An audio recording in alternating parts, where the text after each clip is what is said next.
عليكم ورحمة الله وبركاته، طلبة وطالبات الفرقة الأولى طب الأسنان.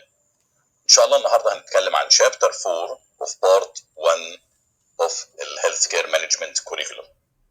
Chapter 4 بعنوان Decision Making the Essence of the Manager's Job، أساس أو أصل المانجر's Job. هنتكلم النهاردة عن What's a decision?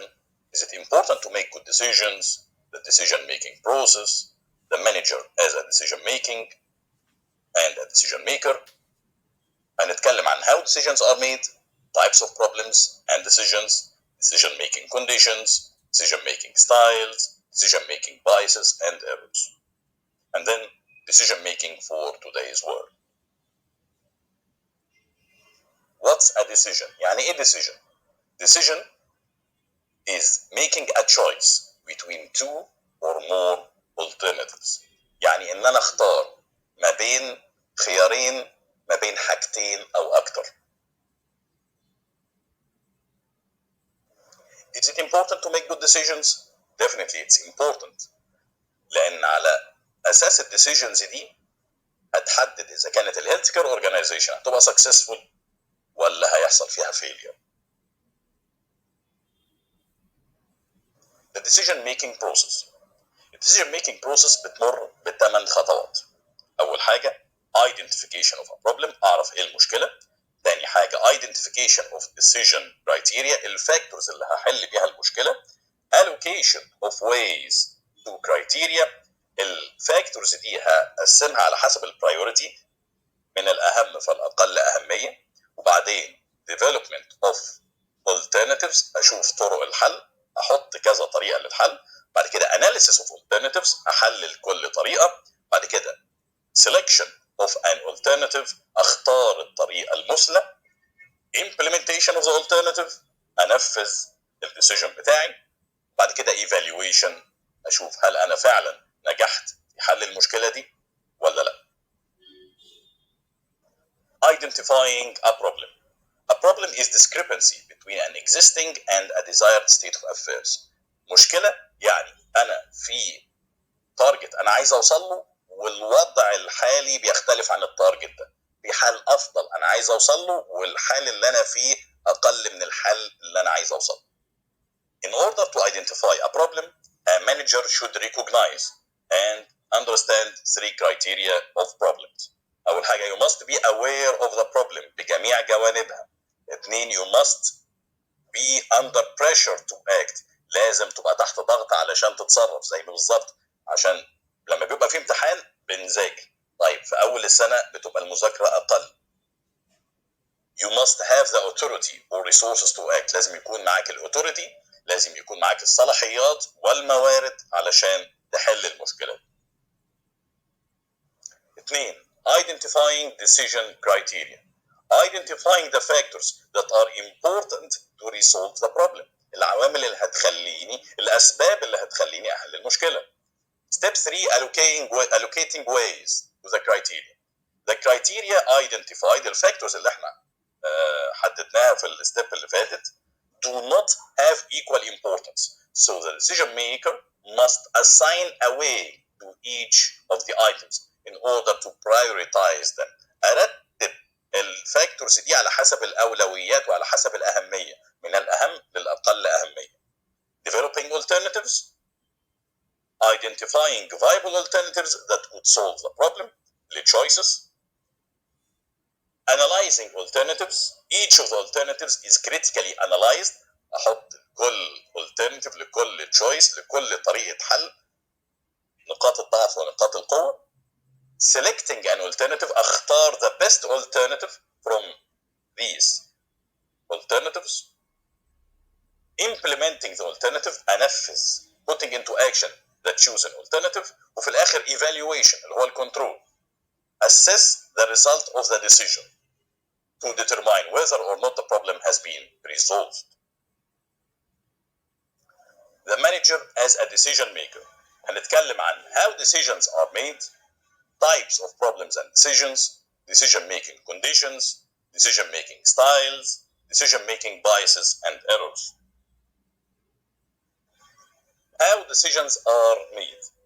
There are many ways of thinking. في 3 طرق للتفكير. في 3 طرق علشان اخد decision. rational decision making اللي هو طريقة التفكير العقلانية. bounded rationality او limited rationality عقلانية لكن limited. واخيرا الانتويتيف decision making اللي هي المبنية على الحدث، على الخبرة السابقة. طيب اول حاجة rational decision making اللي هي طريقة التفكير العقلانية. making choices that are consistent and value maximizing within specified constraints.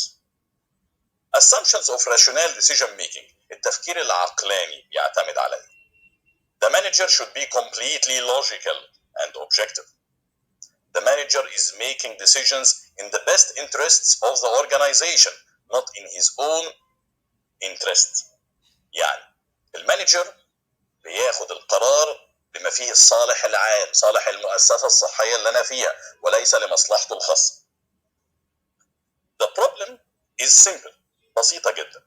The goals are clear, alternatives are limited, time pressures are limited and minimal. The cost of finding and evaluating the alternatives is low. The organizational culture supports innovation and risk-taking, while outcomes are concrete and measurable. مشكلة معروفة والحل بتاعها معروف وطريقة التفكير علشان أوصل للحل straight forward. طريقة التفكير العقلاني. bounded rationality أو limited rationality. managers make decisions rationally بطريقة عقلانية لكن limited أو bounded by their ability to process information. الواحد بيجيله information بيستخدم المعلومات المتاحة علشان ياخد بيها decision. دي الطريقة العقلانية. طيب الباوندد راشوناليتي المانجر أو اللي مسؤول إنه ياخد الديسيجن بيفكر بطريقة عقلانية، لكن المشكلة إنه هو ما بيقدرش يفسر، مش قادر يفهم المعلومات المتاحة عنده بصورة كاملة، وبالتالي طريقة التفكير دي بنسميها باوندد راشوناليتي. عنده مشكلة في بروسيسنج الانفورميشن المتاحة ليه. Assumptions of bounded rational decision making. Managers will not seek out or have knowledge of all alternatives. احنا قلنا بنحط كل الالترناتيفز واختار منها، لا هو ما بيختارش من جميع الالترناتيفز.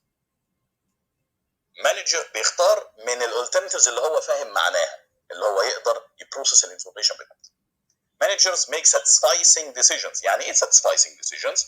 يعني قرار يؤدي الى نجاح الديسيجن، نجاح المؤسسة، لكن ما بياخدش الماكسيمم اوتكم، ما بيبقاش متميز، ما بيبقاش اكسلنت.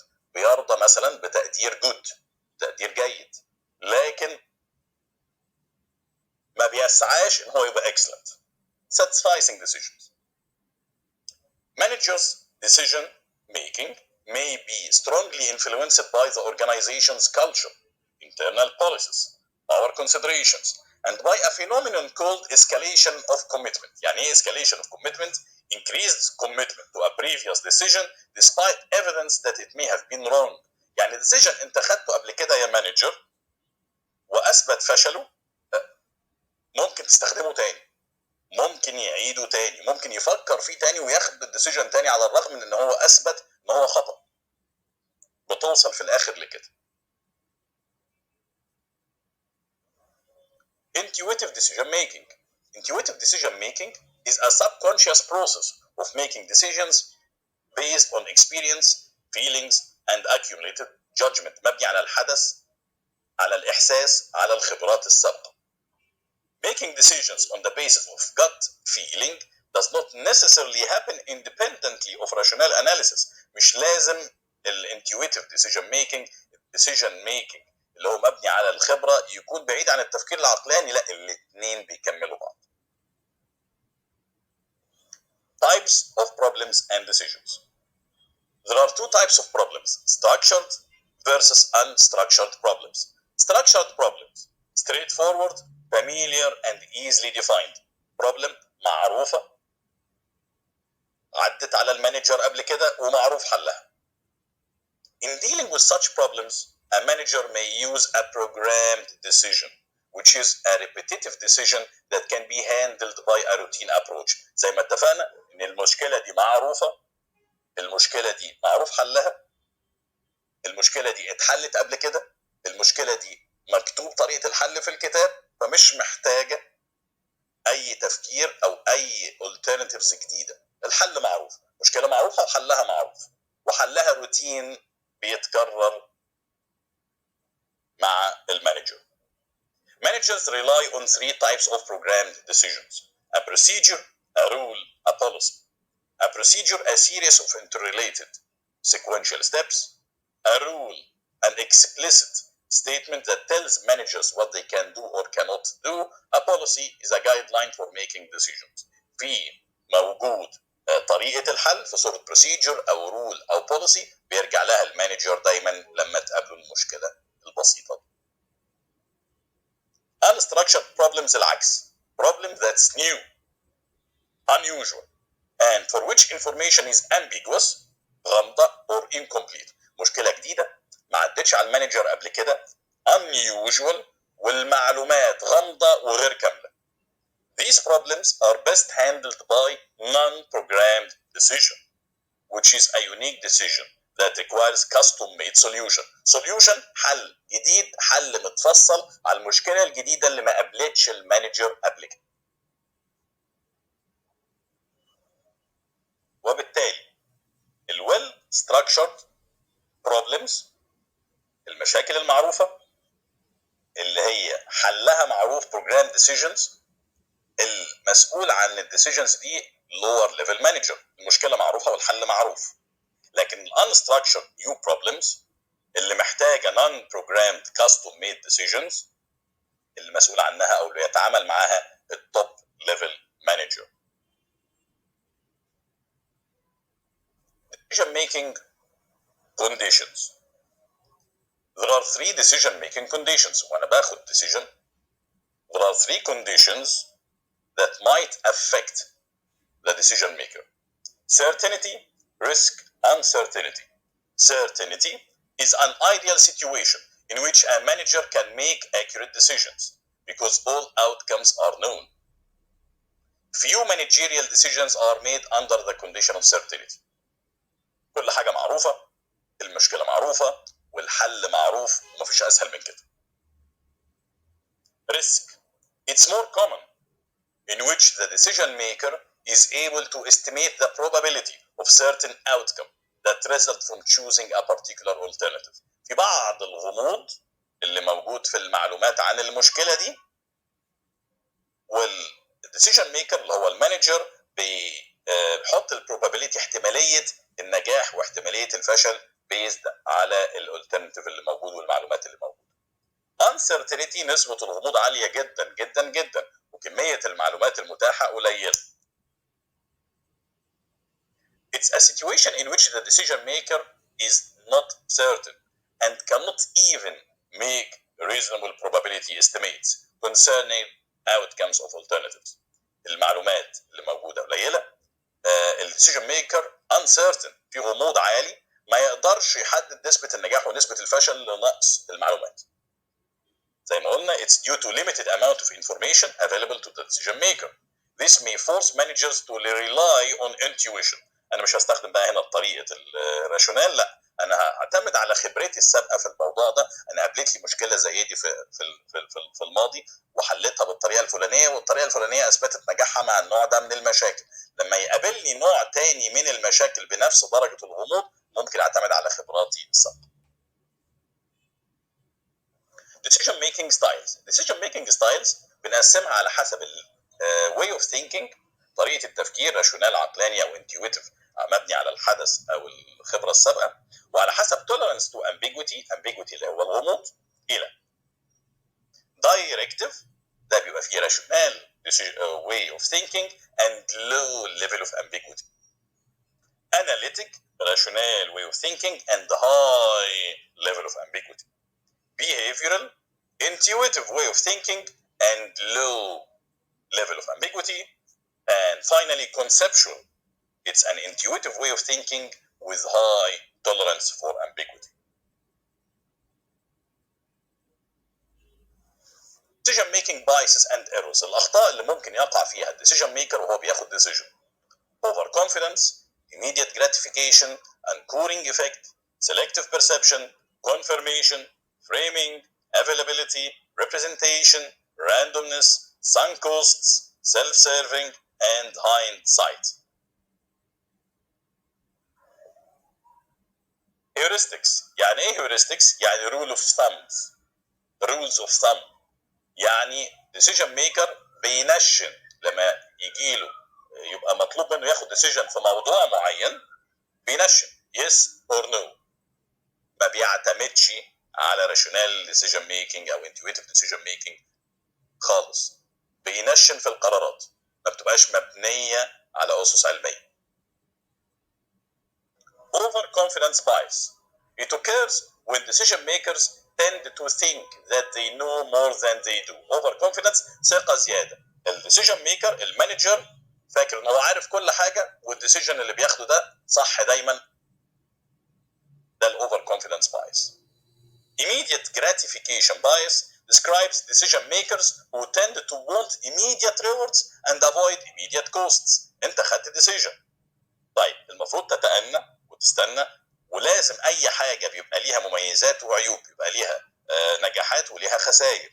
طيب immediate gratification bias الديسيجن ميكر لما بياخد الديسيجن بيبقى عايز ان هو يحصل على الريوردز بصورة سريعة ويتجنب المخاطر ويتجنب الخسائر. فده طبعا ده حاجه ان لوجيك. اي حاجه ليها نجاحات وليها خسائر وبتاخد وقت. immediate gratification, immediate reward, وavoid immediate costs. Anchoring effect describes when decision makers fixate on initial information as a starting point, then once set fail to adequately adjust for subsequent information. Anchoring يعني يكتف. الديسيجن ميكر مكتف نفسه، حط البلان بتاعته وخد الديسيجن بيزد على الانفورميشن الاوليه اللي وصلت له وخد الديسيجن. بعد كده لما وصلت معلومات تانية ما يقدرش يعمل ادجستمنت، ما يقدرش يعمل نيجوشيشن للطريقه للديسيجن بتاعه. Selective perception bias. It occurs when decision makers selectively organize and interpret events based on their biased perceptions. يعني الديسيجن ميكر المانجر خد ديسيجن بيزد على قناعاته وعلى فهمه هو. الفهم ده ممكن يكون صح وممكن يكون غلط، لو غلط يبقى الديسيجن ده غلط. selective perception bias على حسب استقباله للمعلومات. الاستقبال ده لو غلط هيؤدي الى wrong decision.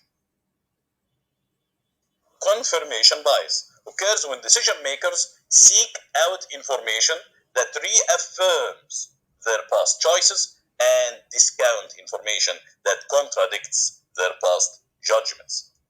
الديسيجن ميكرز بيدور على المعلومات ويستخدم المعلومات اللي تؤيد خياراته السابقه واللي تؤيد نجاحاته السابقه، والمعلومات اللي موجوده اللي ممكن تتعارض مع الديسيجن اللي خده بيهملها، بيتغاضى عنها. Framing bias occurs when decision makers select and highlight certain aspects of a situation while excluding others. لما يكون في موقف أنا لازم أفحص الموقف ده من جميع الاسبكتس قبل ما أخد الديسيجن. لا، أنا بركز على أوجه معينة في المشكلة وأهمل وأتغاضى عن أوجه أخرى في المشكلة. ده يخليني أخد ديسيجن غلط. Availability bias is seen when decision makers tend to remember events that are the most recent and vivid in their memory. Decision maker لما يجي ياخد decision بيتذكر الأحداث والمواقف والمعلومات الحديثة اللي هي لسه حاضرة في ذهنه، والمعلومات القديمة اللي المفروض أنا أدور عليها وأدور على الديسيجنز القديمة اللي خدتها وأشوف نجحت فيها ولا لأ، ما بيفتكرهاش وما بيستعينش بيها. Representation bias. Decision makers assess the likelihood of an event based on how closely it resembles other events or set of events.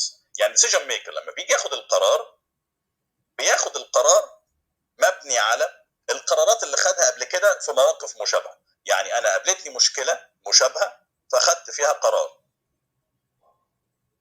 طيب لما تقابلني مشكلة فيها نوع من التشابه، مشكلة جديدة، بدل ما أفكر فيها بطريقة عقلانية أو طريقة intuitive وافحص جميع الاوجه، لا اقول المشكله دي تقريبا كانت شبه المشكله القديمه، يبقى الحل اللي انا استخدمته في المشكله القديمه هستخدمه هنا.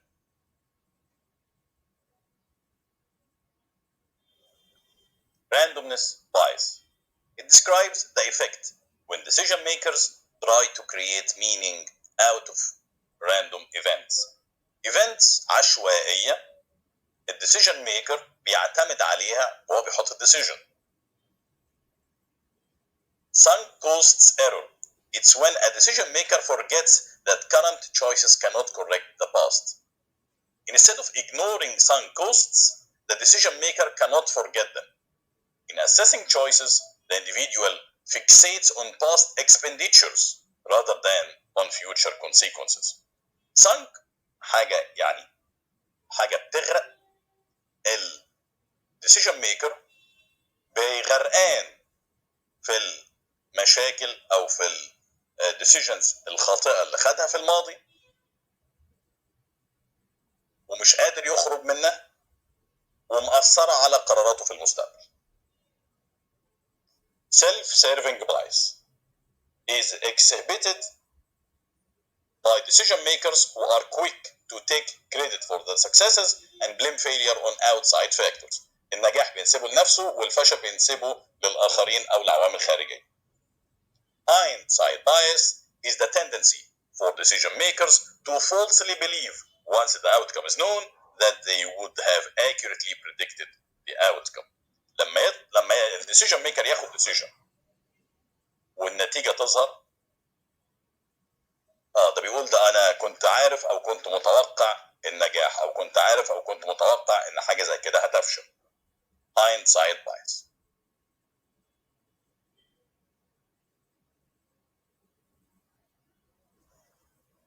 طيب يبقى اذا احنا اتكلمنا عن الديسيجن ميكنج بروسيس. يعني ايه ديسيجن؟ ان انا بختار ما بين 2 او اكتر alternatives. الديسيجن ميكنج بروسيس عباره عن 8 خطوات بنفذهم بالترتيب، واخر حاجه بعمل ايفالويشن. قلنا انواع البروبلمز نوعين: structured وانستراكشرد. الستراكشرد بحلها ببروجرامد ديسيجن، الانستراكشرد بانبروجرامد ديسيجن. الستراكشرد بروبلم عشان معروف حلها ومعروف الديسيجن بتاعها اللي هو الستراكشرد بروبلم والبروجرامد ديسيجن، فاللي بيعملها التوب مانجر المسؤول عنها، اسف، اللو ليفل مانجر، لان هي المشكله موجوده ومعروفه والحل معروف. لكن التوب مانجر بيتعامل مع الانستراكشرد نيو بروبلمز وبيحط لها نون بروجرامد ديسيجنز.